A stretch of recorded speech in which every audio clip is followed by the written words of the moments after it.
Hey, it's Art. Welcome back to the channel.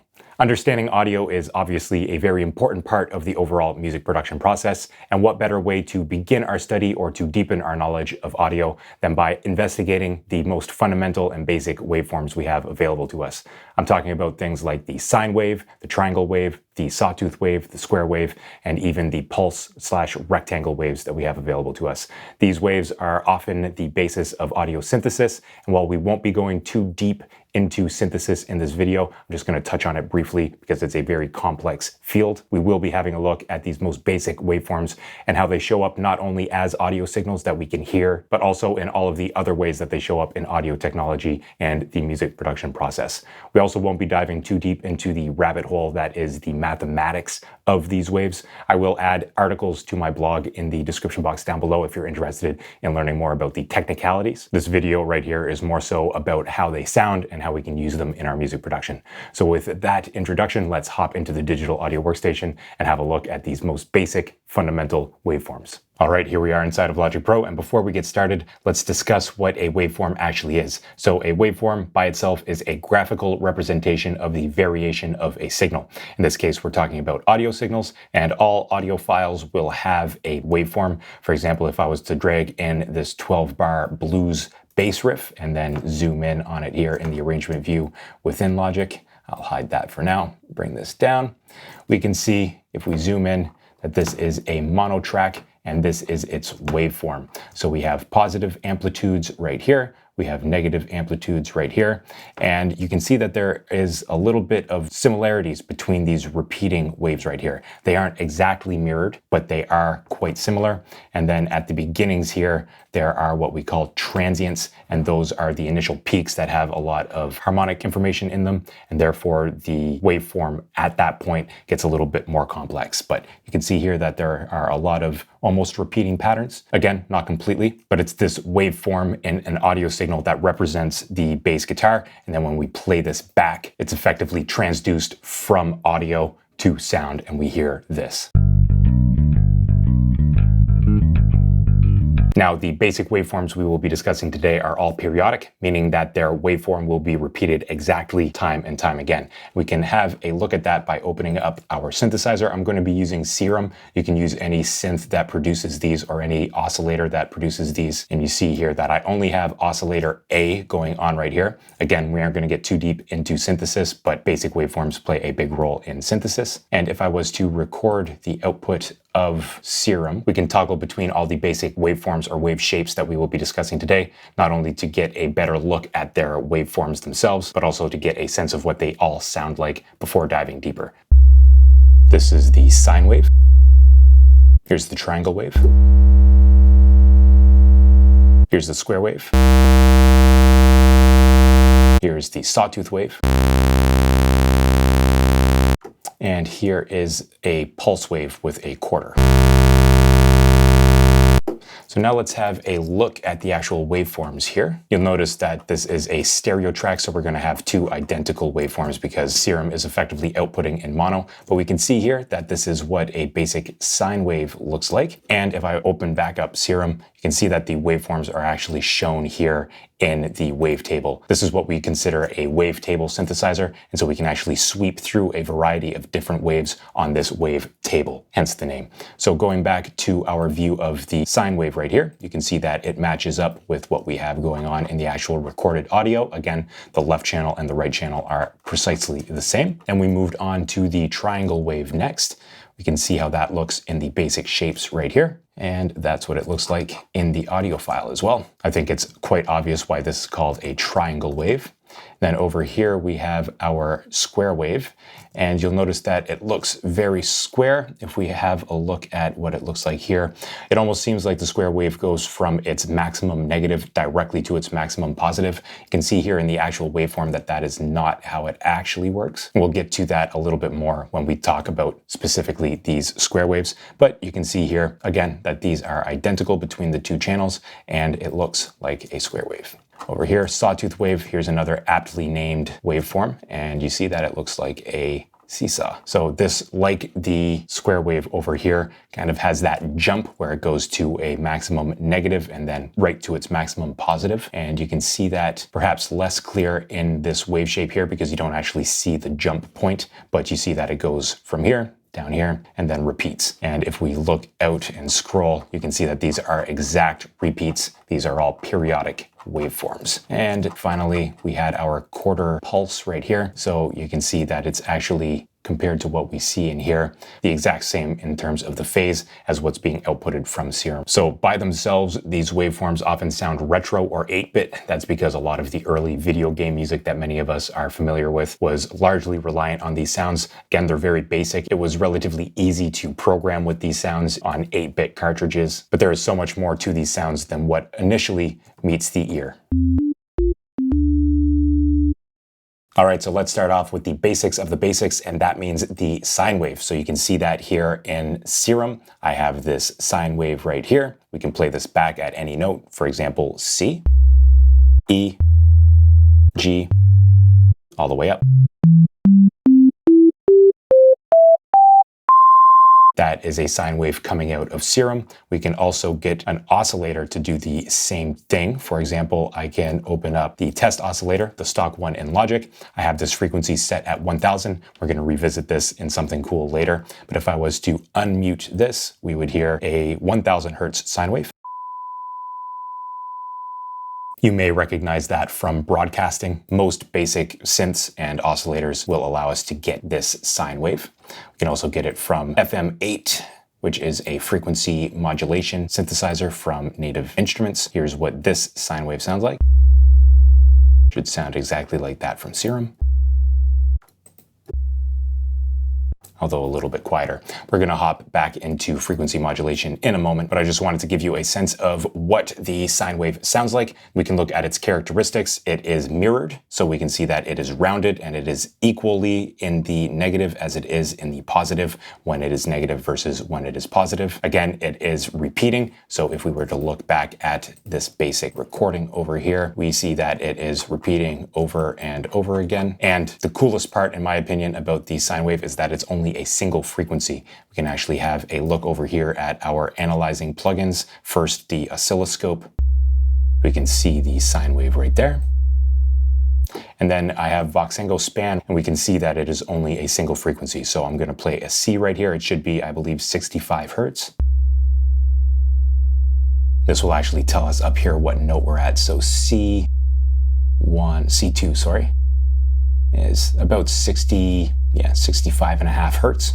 And this isn't super clear. There is a little bit of harmonic distortion maybe, and just a little bit of smearing in this plugin. We aren't going to get exact bars to show us exactly what frequency we're dealing with, but for the purposes of this video, we can point to the proper frequency of our fundamentals and in the future, our harmonics. So before moving on, the fundamental frequency is the same thing as the first harmonic. The sine wave only has a fundamental or a first harmonic. If I play the C above, we're going to get a doubling of frequency. So C3 at about 131 hertz. If we play the C above that, for example, we will get 261 hertz, and so on and so forth. And so because sine waves only produce a single frequency, they aren't really heard in real life. We don't really have sound waves that are exactly perfectly a sine wave. But if we think about things a little bit differently, we can imagine that all sounds and noise, whether inharmonic or harmonic, can be made out of individual sine waves. And that's actually the basis of additive synthesis. It's basically a type of synthesis that utilizes individual sine waves to build harmonic profiles for whatever sound that synthesizer is programmed to create. The fundamental principle, like we just discussed, is that any sound can be broken down into individual sine waves that make up its noise and harmonic content. These individual sine waves will be at a variety of different frequencies, amplitudes, and phases in the case of the real world, and in particular the case of additive synthesis. Serum right here is a wavetable synthesizer, as we discussed. And so if I click here, we can actually scroll through a wavetable to effectively get different waves. This particular patch, this basic shapes one that I'm using for the focus of getting the basic shapes, is very discrete. However, we can get other wavetables. For example, if I go up here and pick any of these, we can see that it's a much smoother transition. In this case, we have 256 steps versus in this, we have 7 different steps. That's an aside and perhaps a topic for another video. So what I really like sine waves for in terms of music production is for sub-bass enhancement. If we need some very low notes, for example, I can drop down another octave and really get some low-end energy out of a single sine wave. You may or may not be able to even hear that. If you have good headphones or good monitoring with a subwoofer, you may.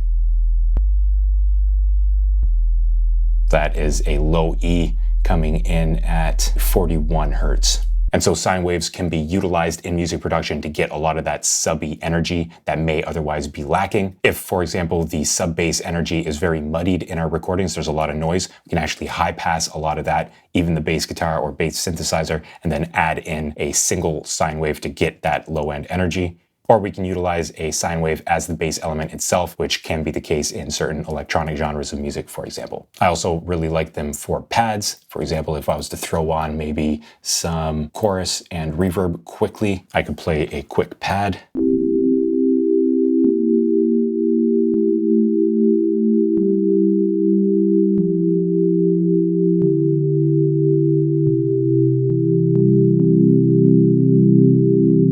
I'm clipping there a little bit, getting a little bit of distortion, but just a little bit of basic effects. I didn't even touch these, can give us a nice pad sound. I'm not going to get too deep into the subjective sounds of all of these waveforms. I'm just going to provide you with examples and allow you to make up your mind yourself. But because sine waves only produce single frequencies, they can be very warm and gentle as an instrument. So let's close off the chorus and reverb so that we have a dry signal. And by the way, when I was stacking those notes in C major, we are going to see that we have a different waveform coming as a result of different sine waves.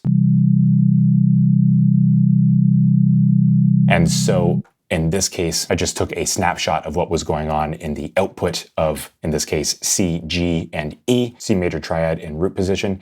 And you can see that the waveform kind of resembles a little bit of a sine wave, but it is very much more complex. And that is because, again, I'm stacking different sine waves on top of each other, much like an additive synthesizer may stack different sine waves on top of each other to get the desired result. So in this case, I'm using a sine wave to build harmony. And in other cases, we can stack different sine waves to get a certain tone or timbre out of a synthesizer. Sine waves are also great modulators. For example, if I was to go in here and choose a sine wave as a modulator, I could then link this LFO to, say, the fine-tuned pitch of this envelope. And now we are going to get pitch modulation via this sine wave down here on the actual audio sine wave up here. So that's what this could sound like. I could speed it up.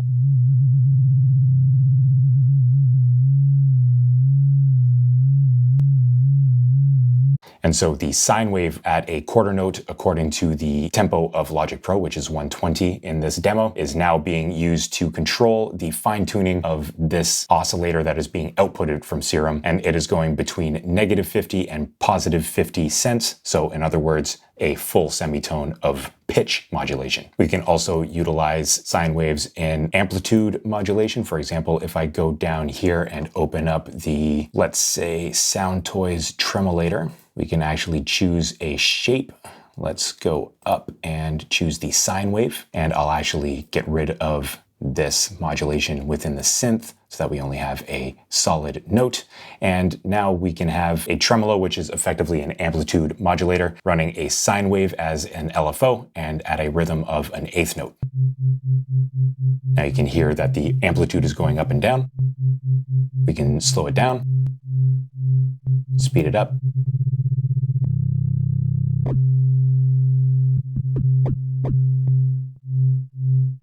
And something similar to pitch modulation, which we talked about, is actually frequency modulation. So bear with me a moment and we can have a visit to FM8. It's a frequency modulation synthesizer. And basically we have a carrier, in this case F, which is a sine wave. And we have a modulator, which I am going to feed F with. And E, right here, this modulator is also a sine wave. And what E is going to do is modulate the frequency of the carrier F in this case. And so we aren't necessarily adjusting the pitch, we are adjusting the frequency. It's a subtle difference. I'm not going to get too deep into it because it would take me over an hour to explain frequency modulation synthesis. But if we played that same C, just hear the sine wave. And now I'm going to bring up the ratio of E relative to F. You can hear, if you're listening on headphones, maybe I'll go up a little bit. Should be able to hear that. And the shifting of the frequency of F.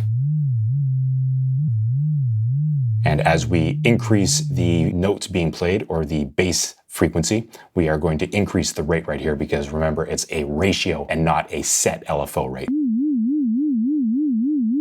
Even faster. And the whole basis of getting tone out of frequency modulation synthesis is to not have a very low ratio or a low rate for the frequency modulation. It's actually to get that rate up into the audio range so that we are no longer hearing it as a strict variation in pitch. We are hearing it more so as a timbral shift. And so if I play this C, I'm going to turn up this ratio until we start hearing it as a change of tone.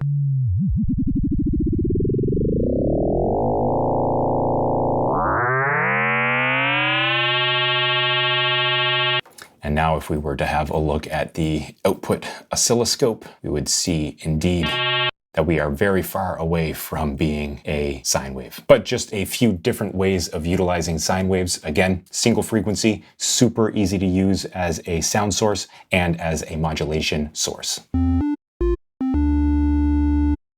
The triangle wave, like the sine wave, is a symmetrical waveform, and it's also periodic. So if we were to scroll over again in the audio I recorded in the early part of this video, we can see that, yes, indeed, it repeats one after another. Of course, I'm playing the same note, but it is asymmetrical. In other words, it spends the exact same shape in the positive as it does in the negative. It's effectively mirrored, and it's periodic. Now, a big way in which the triangle wave is different than the sine wave is that it has harmonics. This is the first waveform we are looking at that is not just a single fundamental frequency. And so we can open up the span once again, and I'll play that same C2. And you can see that we have harmonics above this fundamental. Again, just playing a simple C note and just having this same waveform repeat over and over again. And so if we investigate a little bit, we have our C right here at, say, 65.5. Then this next one up here is actually at a G, so 195 hertz, I'd say. We can see up here that it is a G. And so that is not the second harmonic, which would be an octave above the fundamental. It's actually the third harmonic. And the interesting thing about the triangle wave is largely due to its symmetry, it only outputs odd order harmonics. So the first harmonic, the third harmonic, the fifth harmonic, the seventh harmonic, so on and so forth. And so in the harmonic series, we have the fundamental. The second harmonic would be an octave above that. The third harmonic would be an octave plus a fifth. And then we would have 2 octaves in the fourth harmonic. Then the fifth harmonic would be a major third above the 2 octaves. And then the sixth harmonic would be 2 octaves plus a fifth. The seventh harmonic is going to be 2 octaves plus a minor 7. And then we get back up to 3 octaves on the 8th harmonic. And then in terms of the note values, so to speak, they get more and more condensed as we get up, and we will always reach an octave somewhere along the line, notably on the even order harmonics. So for example, the first harmonic on C, second harmonic a C, fourth harmonic a C, eighth harmonic a C, and then the 16th harmonic would be a C above that. So as we get further away from the fundamental frequency, we're going to be cramming more and more different harmonics between each octave. Now, in nature, the harmonics are very pronounced during the transient. There's a lot of timbre, a lot of energy there. And then depending on the sound, there will be a harmonic profile. And those harmonics will typically have a lower amplitude to begin with, and also a faster amplitude envelope. So they will actually decrease in volume faster than the lower harmonics, or especially the fundamental. In terms of music, the fundamental refers to the note being played, and then the harmonics are largely there for the color of the actual sound. So that's why, for example, a triangle wave is going to sound different than an acoustic guitar, or for example, a square wave. They have different harmonic profiles, even though they have the same fundamental in this case. So that was a little bit of a tangent, but the harmonics that are produced by a triangle wave are the odd order harmonics, so 1, 3, 5, 7, 9, 11, so on and so forth. And the amplitudes of those harmonics drop by 1 over the harmonic number squared. And so, for example, we have a set amplitude at the fundamental. Then the third harmonic, or the first one that is actually produced by a triangle wave, is going to be 1/9 the amplitude of the fundamental. The fifth is going to be 1/25 the amplitude of the fundamental. The seventh is going to be 1/49 of the amplitude. And so the amplitudes of these harmonics really drop off quickly in the case of the triangle wave. Triangle waves, as you heard there, give us a little bit more timbre, a little bit more tone than the sine waves. For example, a C major triad.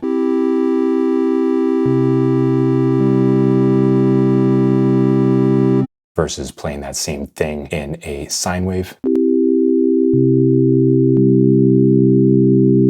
It's a lot more harmonic content that you saw here in Vox Angle Span, and yet triangle waves also sound very nice and warm.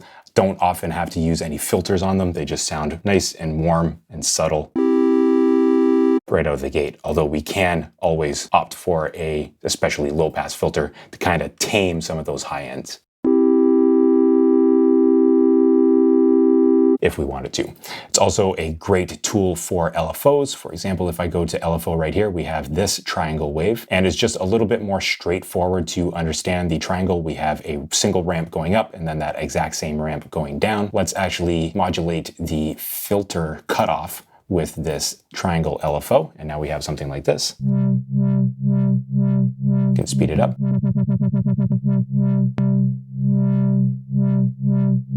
So a great modulator, and just for the fun of it, let's open up FM8. And in this case, I'm going to drop the rate back down so that we can get a very obvious sense of what this is doing. So E right here, the modulator, I'm going to turn into a triangle. And now something interesting is going to happen.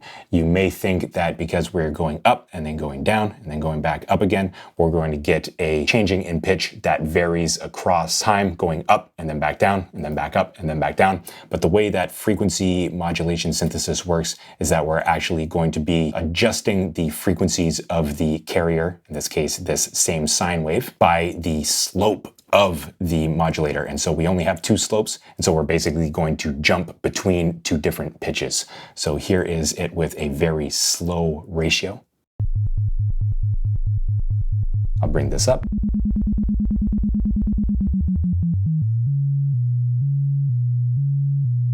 And so you can hear that 2 different pitches.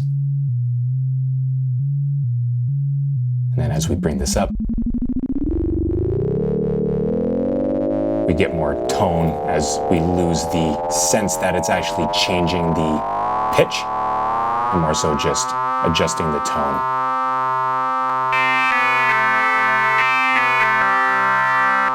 You can also, of course, use it for other modulation as well. We can go back to Serum and open up this tremolator again and choose the shape as a triangle.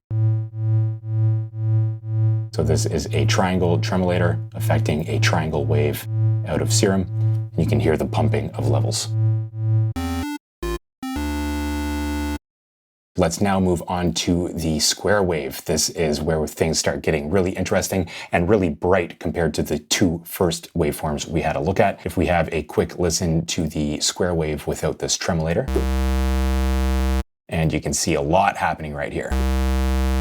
So that's that same C2, and I'm actually going to turn down the output because this is going to get annoying really quick.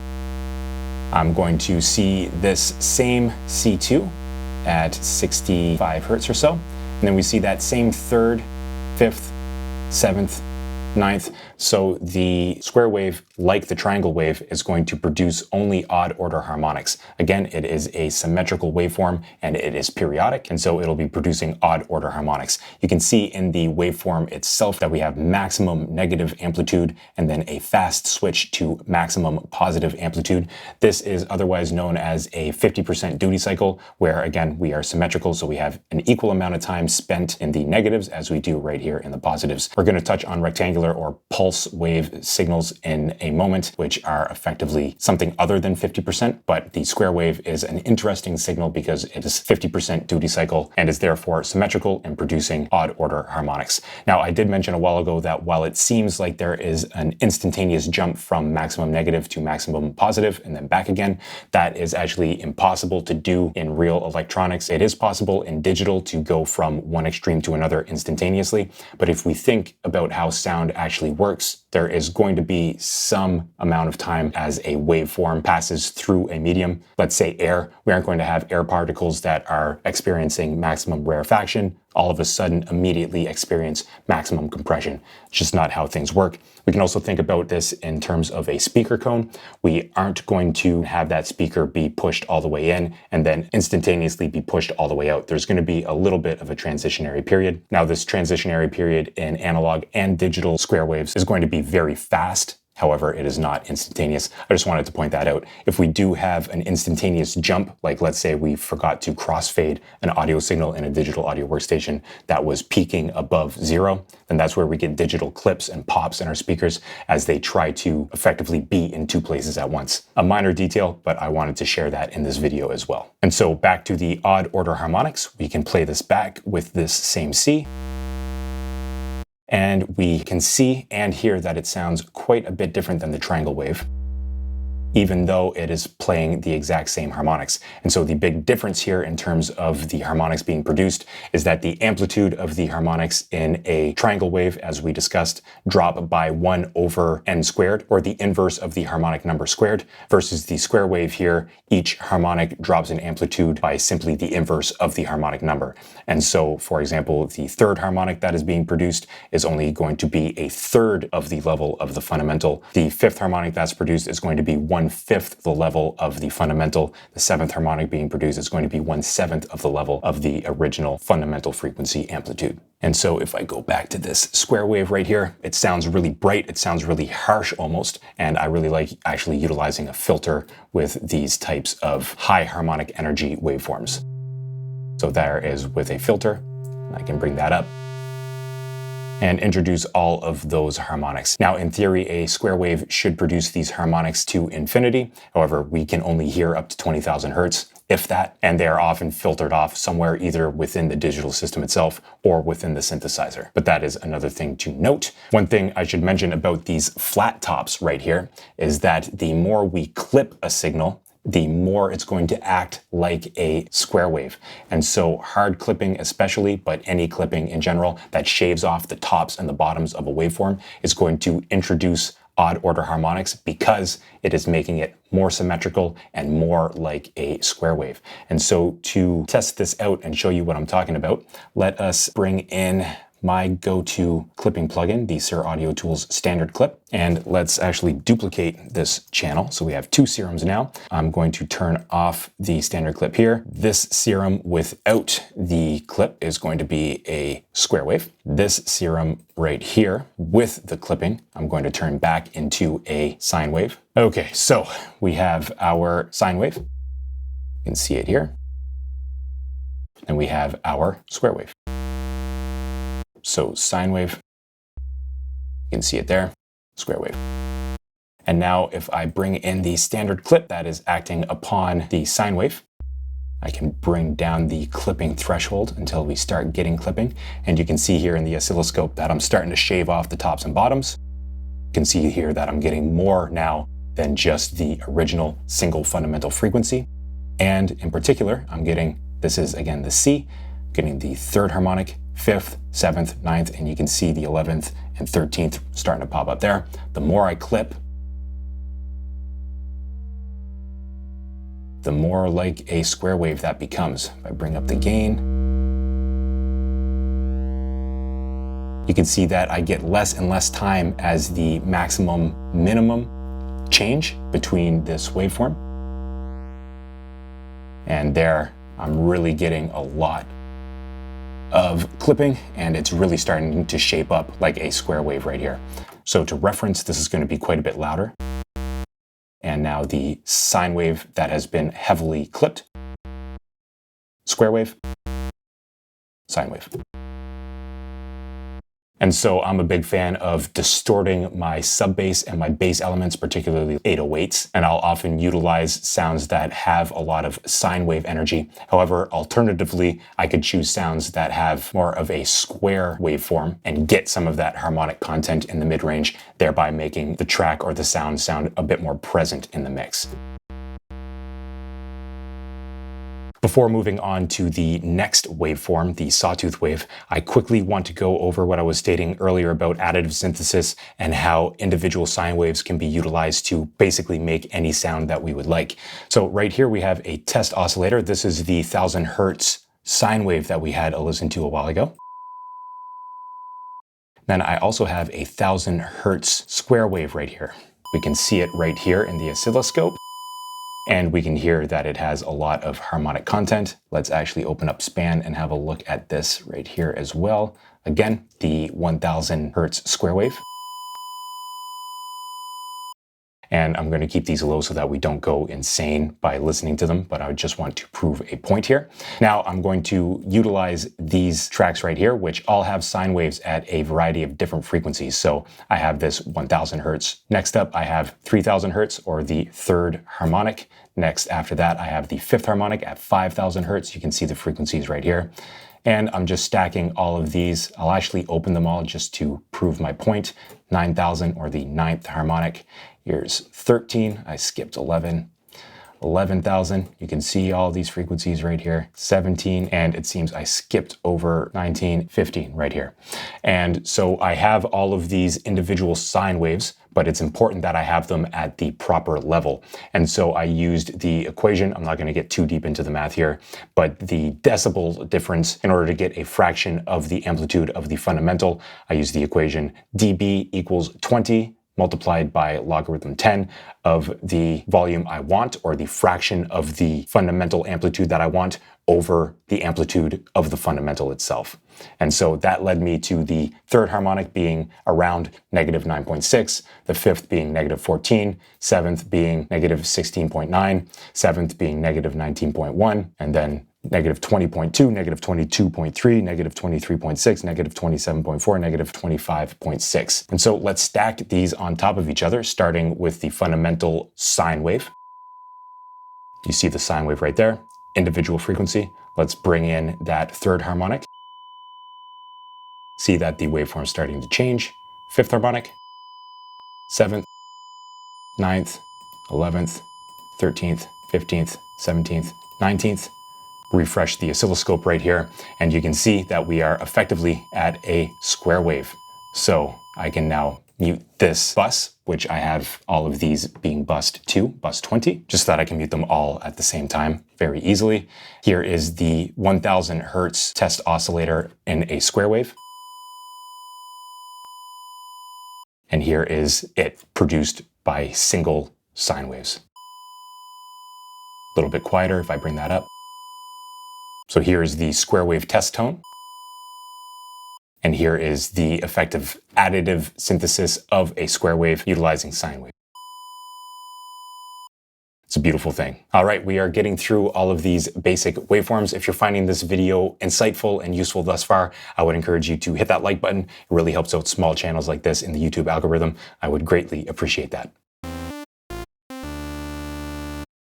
All right, moving on, we have our sawtooth wave, and I brought up the audio just to better visualize what's going on here. So this is the first non-symmetrical waveform that we have. We are starting at a maximum in this case, and then going to a minimum. And then much like the square wave, we are jumping from that minimum point to this maximum point. Again, not instantaneously, but over a very short period of time. You can see here that these digital samples are not just popping directly up. And so because this is asymmetrical, we are going to get even order harmonics.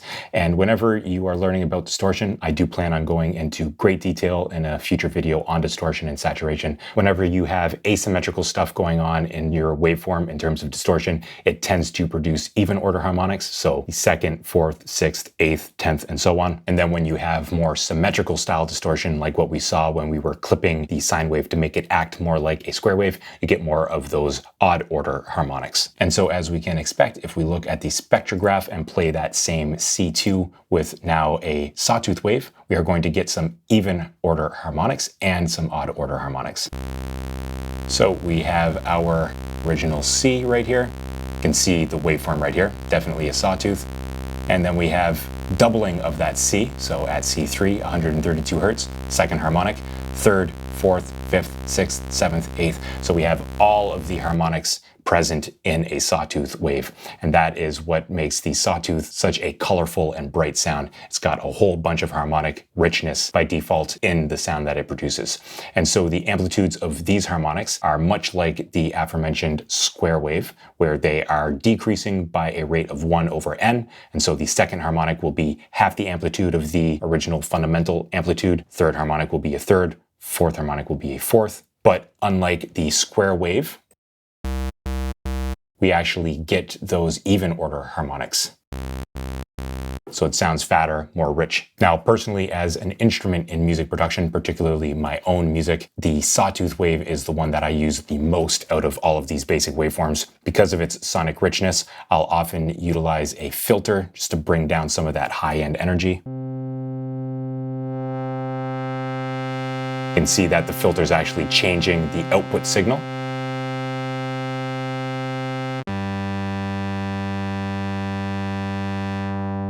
It's great for chords, especially when we utilize some unison and a little bit of detune. And so what this is going to do is kind of acts like a chorus effect. However, there's no delay line in it. It's basically duplicating the oscillator right here, slightly detuning and panning it. And so we can get a super saw type sound. So if I play like a split major triad here,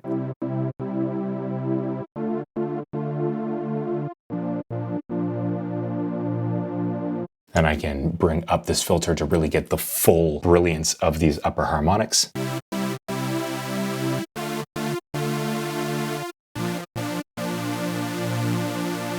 Forgive my terrible keyboard playing here. But super saw chords are super common in electronic music. I personally love the sound of that. It just sounds so lush.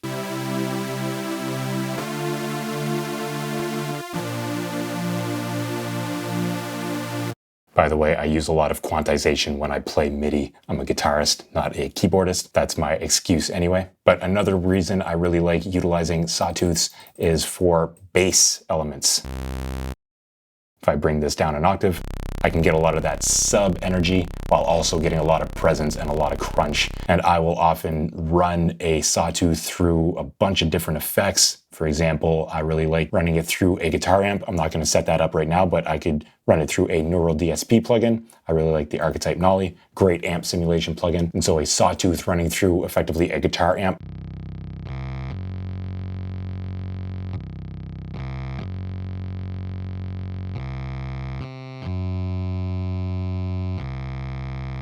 That's just a way to give even more character to this sound and just shape it in different ways. But much like a square wave can be utilized to get a bit more presence out of our low-end elements, the utilization of a sawtooth wave can get us even more harmonic content in the mid-range from especially low-end notes. I realize that we haven't discussed square waves or sawtooth waves in terms of their LFOs. I think that we kind of get the gist of how LFOs work inside a synth like Serum, inside amplitude modulation, or inside frequency modulation synthesis. For example, if I was to apply this to the cutoff once again, we could get something like this.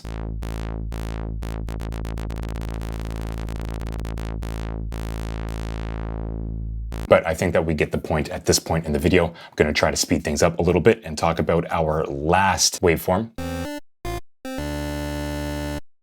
The pulse wave or the rectangle wave is effectively a square wave with anything but a 50-50 cycle. And so it is not symmetrical, but we do have this maximum negative and then maximum positive amplitude with this fast switch in between. And so the way that these pulse waveforms work, for example, if we had this quarter duty cycle or 25% duty cycle right here. I can actually go in and hit this draw function to help better explain this in Serum. We have a quarter of the time or 25% of the time in one setting, and then the majority or 75% of the time in this other position. And so with this, we effectively have a fourth, and so every fourth harmonic is going to be omitted. So let's hit this same C2. We see the signal right here, the oscilloscope, exactly matching this waveform. And then we have our first harmonic, second, third, the fourth one is gone, fifth, sixth, seventh, eighth one is gone, ninth, 10th, 11th, the 12th one is gone as well. And so that keeps repeating throughout the entirety of the process. If we bring this back to the typical square wave, we have a 50% cycle, that is a half of the cycle, and so every second harmonic is going to be omitted from the output. If we go a quarter, every fourth, and an eighth, it will be every eighth, and you can actually see that up here. I can actually draw in to basically shape whatever I wanted in terms of the harmonic content, but just by putting in this waveform down here, you can see in this first window inside Serum that every eighth harmonic is going to be omitted.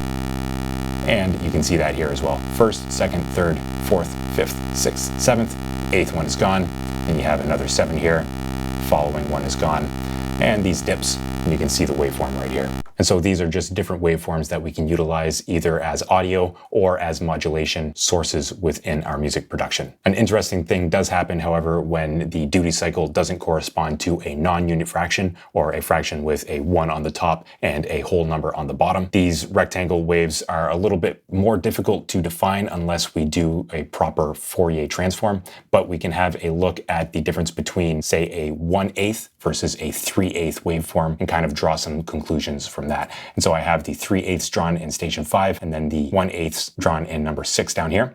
And so if we look at the harmonic content here and have a look over here, definitely different waveforms. And in terms of similarities, every eighth is missing. And so I think that is because we have a division by an eighth. So 3/8 versus 1/8. I haven't tested this out with 16ths, but as far as I can tell, that seems to be the case. And we can note here as we shift between the two that the odd order harmonics are quite a bit different, but the even order harmonics are the same between these two. So in the case of a 3/8 versus a 1/8 duty cycle or pulse rectangle wave, we have a situation where every eighth harmonic is omitted, and each of these even order harmonics are the same, and then there is quite significant variation in the odd order harmonics, which gives us something that sounds like this versus something that sounds like this. Another note that I want to make is, for example, if I took this eighth right here and then basically inverted it in this channel, we would get the same sound, just in flipped polarity. And the same thing would be true if I put this at any point. It would just be a difference in phase. And so that is something important to note on all of these signals, not just the pulse waves. Is that, to take another example, this sawtooth wave which goes down will be largely the same as a sawtooth wave that goes up. If I draw this in real quickly. So the exact same results, just in opposite polarity, which may affect the overall mix. I'm not going to say it's not going to interact differently with other audio tracks within the mix, but by itself, the phase doesn't really matter in the overall output of the harmonic content of these basic waveforms. All right, so that was a lot of information. Please let me know in the comments down below how you utilize these basic waveforms in your music production, or how you plan on experimenting with them in the future. Also, be sure to hit that subscribe button if you'd like more information here on the My New Microphone YouTube channel about music production and the like. On this end screen, I also have another video that I think that you will really dig checking out next. So click on that one, and I'll see you in the next video. Cheers.